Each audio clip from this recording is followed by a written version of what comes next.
Hello friends, आप देख रहे हैं पेसर एजुकेशन यूट्यूब चैनल। देखिए, आज जो RSCIT का पेपर हुआ है 22 मई को, उसका जो कंप्लीट सॉल्यूशन है आपको इस वीडियो में प्रोवाइड किया जा रहा है। तो पूरी वीडियो को ध्यान से देखिएगा। आपका जो पेपर कोड है आप उसको जो है यहाँ से मैच कर सकते हैं। तो इसमें हम स्टार्ट कर रहे हैं। देखिए, टोटल 35 क्वेश्चन पूछे गए हैं कंप्यूटर के। तो वन बाई वन सारों को सभी को जो है यहाँ पर डिस्कस करने वाले हैं। तो देखिए, सबसे पहले हम जो 35वां क्वेश्चन है वो नीचे से ऊपर की तरफ डिस्कस कर लेते हैं। इसमें सीरीज जो इस बार का है, तो देखिएगा यहाँ पे जो 35वां क्वेश्चन है ये पूछा जा रहा है इसमें कि निम्न में से कौन सा ई वॉलेट का एक वैध उदाहरण है। देखिएगा, ई वॉलेट का उदाहरण जो है यहाँ पर वो आपका पेटीएम होगा इसमें ऑप्शन के हिसाब से, क्योंकि यहाँ पे ड्रॉप बॉक्स होता है, ये अलग चीज़ है। वे टू SMS भी नहीं है, और यहाँ पर जो मास्टर इंडिया है ये भी अलग है। ठीक है, तो आंसर सी वाला होगा इसका। फिर देखिएगा, एक 34वां नंबर का क्वेश्चन है, MS वर्ल्ड 2010 के किस टैब में हेडर और फुटर विकल्प उपलब्ध है।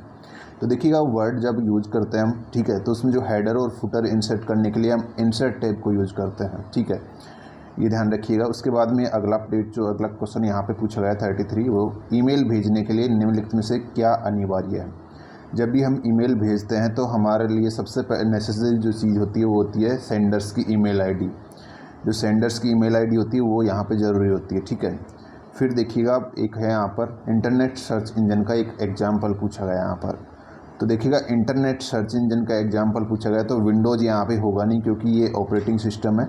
लिनक्स भी एक ऑपरेटिंग सिस्टम होता है। याहू यहाँ पर देखिएगा ये सर्च इंजन होता है। याहू जैसे गूगल सर्च इंजन है, वैसे याहू भी यहाँ पर हो गया आपका। MS वर्ड जो है ये भी एक सॉफ्टवेयर है वर्ड का। उसके बाद में देखिएगा, अगला अपडेट है व्हाट्सएप ब्राउजर्स। यहाँ पर वेब ब्राउज़र क्या होता है ये पूछा गया आपसे। देखिएगा, वेब ब्राउज़र जो है क्या होता है, एक सॉफ्टवेयर प्रोग्राम जो है आपको वर्ल्ड वाइड वेब जो WWW होता है उसके ज़रिए आपको जो है किसी भी साइट तक पहुंचने की अनुमति देता है। तो डी वाला ऑप्शन यहाँ पे करेक्ट होगा आपका। ठीक है, फिर देखिएगा, एक यहाँ पर पूछा गया है कि निम्नलिखित में से कौन सा मेमोरी डिवाइस मुख्य रूप से गति के मामले में कैश मेमोरी से समान है। ये कैश मेमोरी के जैसा है। ठीक है, देखिएगा, स्पीड के मामले में पूछा जा रहा है, ये बोला जा रहा है कि जितनी स्पीड कैश मेमोरी की है उतनी ही स्पीड निम्न में से किस मेमोरी की है। तो यहाँ पर देखिएगा SRAM आपका करेक्ट आंसर हो जाएगा। SRAM जिसको हम स्टैटिक रैम भी बोलते हैं, यहाँ पर जो कैश मेमोरी होती है उसी की जितनी स्पीड पर जो है ये वर्क करता है। ठीक है, एक यहाँ पर अगला अपडेट जो पूछा गया क्वेश्चन एक पूछा गया है कि कौन सी सेकेंडरी मेमोरी का प्रकार नहीं है। देखिएगा, सेकेंडरी मेमोरी का यहाँ पर टाइप जो है वो पूछा गया आपसे। तो हार्ड डिस्क सेकेंडरी मेमोरी होती है, SSD भी आपकी सेकेंडरी मेमोरी होती है, USB भी आपकी सेकेंडरी मेमोरी होती है। तो बचा यहाँ पर RAM यानी कि रैंडम एक्सेस मेमोरी। रैम आपकी प्राइमरी मेमोरी होती है, ये ध्यान रखिएगा। अगला अपडेट ये कि वहाँ पर पूछा गया, देखिएगा, इंकजेट प्रिंटर्स या बैंड प्रिंटर्स को वर्गीकृत किया जा सकता है जैसे कि, तो इनको लाइन प्रिंटर्स की कैटेगरी में रखा गया है। आंसर सी वाला होगा यहाँ पर। फिर देखिएगा, एक यहाँ पर पूछा गया है जो डॉट मैट्रिक्स और सॉलिड फॉन्ट प्रिंटर्स हैं ये किसके उदाहरण हैं। तो ये डॉट मैट्रिक्स और सॉलिड फॉन्ट प्रिंटर्स आपके कैरेक्टर प्रिंटर्स के एग्जांपल हैं। सी वाला ऑप्शन यहाँ पे करेक्ट था इसका। एक यहाँ पर देखिएगा, आपसे पूछा जा रहा है किसी भी कंप्यूटर में क्रिटिकल प्रोसेसिंग कंपोनेंट कौन सा है। तो यहाँ पर देखिएगा, ये ऑप्शन के हिसाब से हम देखें तो यहाँ पर मेमोरी डिवाइस जो है क्रिटिकल प्रोसेसिंग कंपोनेंट के जो कैटेगरी में रखा गया है इसको। ठीक है, वैसे ALU वगैरह भी होते हैं, लेकिन ऑप्शन में यहाँ पर हमारे पास मेमोरी डिवाइसेस हैं। उसके बाद में देखिएगा, कंप्यूटर सिस्टम का एक हिस्सा जिसमें कंप्यूटर निर्देशों पर डेटा होता है, तो ये सॉफ्टवेयर होता है, आपका सॉफ्टवेयर कहलाता है। फिर एक यहाँ पर पूछा गया है आपका, कंप्यूटर अनुप्रयोग में कार्य पुस्तिका मूल रूप से किससे संबंधित है। देखिए, कंप्यूटर अनुप्रयोग में यहाँ पर कंप्यूटर में एक सॉफ्टवेयर हम यूज करते हैं और उसमें कार्य पुस्तिका जो इंग्लिश में अगर आप इसको रीड करोगे तो समझ में आएगा वर्कबुक। ठीक है, वर्कबुक कंप्यूटर में कौन से सॉफ्टवेयर में यूज़ की जाती है, ये MS Excel में यूज़ की जाती है। जब भी हम कोई सीट क्रिएट करते हैं तो उसमें वर्कबुक फर्स्ट, वर्कबुक सेकंड नाम से यहाँ पर वर्कबुक क्रिएट करते हैं। ठीक है, हमारे डेटा को एंटर करने के लिए। तो आंसर होगा यहाँ पर MS Excel। ठीक है, उसके बाद में देखिएगा, निम्न में से यहाँ पर देखिएगा जो एक साइबर अटैक से रिलेटेड यहाँ पे क्वेश्चन पूछा गया, by which of the following type of cyber attack you are taken an other website intent of the desired website. जब आप वेबसाइट पे विजिट कर रहे हैं इंटरनेट पे और अचानक से आप जो डिजायर्ड आपको जो वेबसाइट पे आप मतलब कि ब्राउज विजिट करना चाहते हैं उस पर न जाकर आप किसी दूसरी साइट पे रिडायरेक्ट कर दिए जाते हैं, तो वो यहाँ पर किसकी वजह से होता है, DNS पॉइजनिंग की वजह से।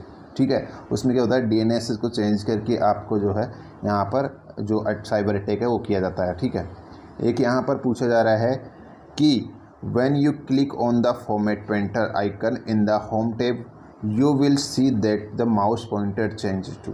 तो जब आप क्या करते हैं, फॉर्मेट पेंटर आइकन पे क्लिक करते हैं, ठीक है, होम टैब में, तो आपका जो माउस का जो एरो है वो किस साइज़ में हो जाता है, ये आपसे यहाँ पर पूछा जा रहा है। तो आपका पेंट ब्रश की फॉर्म में दिखने लग जाता है, आपका आंसर सी वाला होगा। ठीक है, एक यहाँ पर देखिएगा, in MS Excel program the width of column and the height of row are measured इन।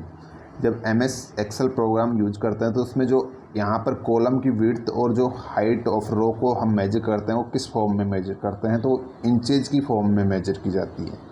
किस फॉर्म में, इंचेज की। हालांकि ये यहाँ पे बाय डिफ़ॉल्ट इंचेज होता है, लेकिन आप चाहे तो इसको चेंज कर सकते हैं, सेंटीमीटर वगैरह में भी आप इसको बदल सकते हैं। फिर देखिएगा, which key deleted the characters to left side of the cursor. आपका कर्सर मान लीजिए यहाँ पर है और आपको इसके लेफ़्ट साइड यानी कि इधर की साइड का आपको जो कैरेक्टर्स है वो डिलीट करने हैं, तो आपको कौन सा की प्रेस करना पड़ेगा, बैक स्पेस की प्रेस करना पड़ेगा आपको। ठीक है, उसके बाद में देखिएगा, which one of the following is not an example of Indian super computers. इसमें से इंडियन सुपर कंप्यूटर का कौन सा एक एग्जाम्पल नहीं है। तो देखिएगा, परम भी जो है आपका एक इंडियन सुपर कंप्यूटर है, अनुराग भी एक सुपर कंप्यूटर है, AS400 ये आपका नहीं है यहाँ पर, तो इसका करेक्ट आंसर सी वाला होगा, यानी कि ये यहाँ पर गलत है। नेक्स्ट देखिएगा, Tim Berners Lee gave the concept of. Tim Berners Lee का नाम आपने सुना है, किसकी खोज इन्होंने की थी, ये आपसे यहाँ पे पूछा गया है। तो WWW यानी कि वर्ल्ड वाइड वेब, इसका जो खोज किया गया था टिम बर्नर्ली के द्वारा किया गया था। फिर देखिएगा, to permanently delete a file और folder in Windows environment one use.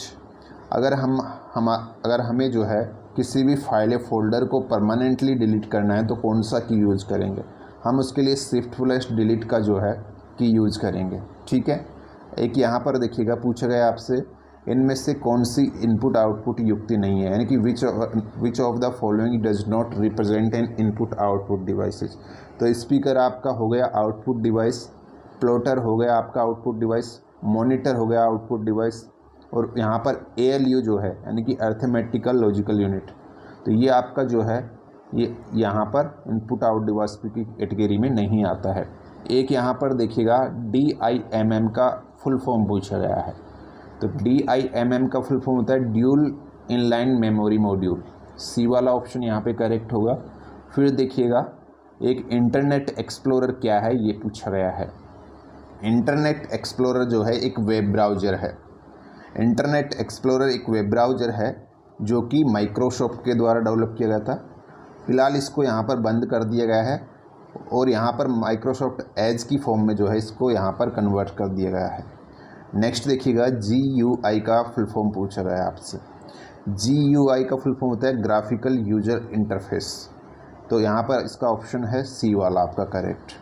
फिर देखिएगा, which key combinations is use to insert a new slide in a power point presentation. अगर आपको पावर पॉइंट प्रेजेंटेशन में एक नई स्लाइड को इंसर्ट करना है तो आप कौन सी की का कॉम्बिनेशन यूज करोगे, तो आपके उसके लिए जो है ध्यान रखिएगा Ctrl+M यूज करना होता है, ना कि N। ठीक है, अगर आपको नई स्लाइड मतलब कि यहाँ पर उसमें एंटर करनी है पहले से जो आपने जो ओपन कर रखा है प्रेजेंटेशन, ठीक है, उसके अंदर तो Ctrl+M यूज करोगे आप। अगर आपको यहाँ पर एक नया प्रेजेंटेशन क्रिएट करना है तो फिर आप उसके लिए Ctrl+N यूज करोगे, लेकिन नई स्लाइड के लिए आपको Ctrl+M यूज करना है। ठीक है, फिर देखिएगा, एक पूछा गया है जो which of the following file format can not be added to a power point presentation. तो इनमें से कौन सा जो पावर पॉइंट प्रेजेंटेशन में जो मतलब कि फॉर्मेट है वो ऐड नहीं किया जा सकता।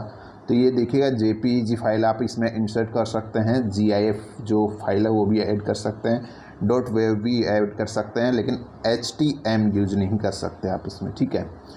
बी वाला ऑप्शन करेक्ट है। फिर देखिएगा एक पूछा गया आपसे, when saving a documents a different between save and save as is. देखिएगा आप जब भी कोई डॉक्यूमेंट्स को सेव करते हैं तो वहाँ पे दो ऑप्शन मिलता है, एक तो केवल सेव का मिलता है और एक सेव एज का मिलता है। तो इन दोनों में डिफरेंस क्या है? देखिएगा अगर आप सेव पे क्लिक करते हैं तो ऑलरेडी जो बाय डिफ़ॉल्ट आपका जो फोल्डर आपने पहले से सेलेक्ट कर रखा था, वहाँ पर जो नाम आपकी फ़ाइल का है वही वहाँ पर जाके सेव हो जाएगा, उसी नाम से आपका फ़ाइल। लेकिन सेव एज पे अगर आप क्लिक करते हैं तो वहाँ पर आपसे पहले तो नाम पूछेगा कि किस नाम से आप इसको डॉक्यूमेंट्स को सेव करेंगे, और वहाँ पर आपको फ़ोल्डर लोकेशन भी पूछेगा कि कहाँ पर सेव करना चाहते हैं। तो ये दोनों में ये मेन डिफरेंस है, ठीक है। अगला अपडेट ही पूछा गया यहाँ पर, देखिएगा जो keeping email address in mind the correct option. Email address को माइंड में रखते हुए यहाँ पर करेक्ट ऑप्शन को हमें चूज़ करना है। तो ईमेल एड्रेस में देखिएगा पहला ऑप्शन बोल रहा है कि they must always contain @ symbols. तो ये बिल्कुल सही है, हमेशा ईमेल एड्रेस में जो @ का साइन है वो अवेलेबल होता है और उनमें कभी खालिस्तान नहीं होता। दूसरा ऑप्शन बोल रहा था कि उसमें ब्लैंक स्पेस नहीं होता, कभी भी ईमेल एड्रेस के बीच में कोई भी 2 कैरेक्टर्स में स्पेस नहीं होता। तो ये भी आपका सही है, तो करेक्ट आंसर हो जाएगा बोथ ए एंड बी। फिर देखिएगा what do you do to uninstall the install program. अगर आपको कोई प्रोग्राम अनइंस्टॉल करना जो ऑलरेडी इंस्टॉल्ड है तो उसके लिए आप क्या करोगे? तो उसके लिए देखिएगा आप यहाँ पर विया सेटिंग ऐप, जो सेटिंग्स का ना जो मतलब कि आपका जो है सिस्टम में, वहाँ पर जाके आप उसको अनइंस्टॉल कर सकते हो। कंट्रोल पैनल में जाके भी आप उसको अनइंस्टॉल कर सकते हो।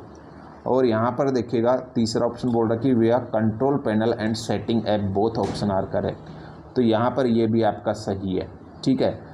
आप जो है डायरेक्ट सेटिंग में जाके भी कर सकते हो, कंट्रोल पैनल में जाके फिर आपको वहाँ पे सेटिंग का ऑप्शन मिलेगा, वहाँ से भी आप इसको कर सकते हो, ठीक है।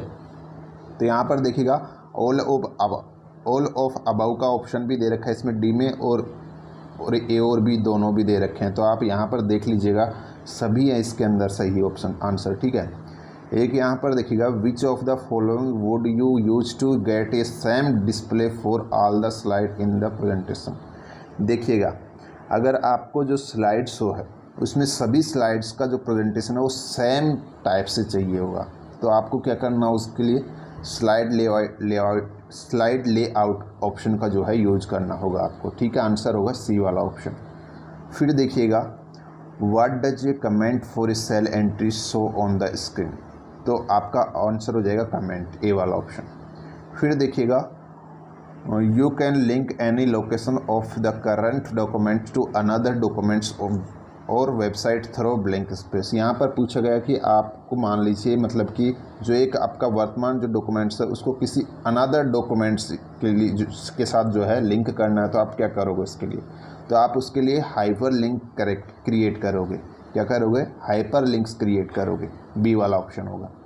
फिर देखिएगा which of the following screen lock are available on Android devices.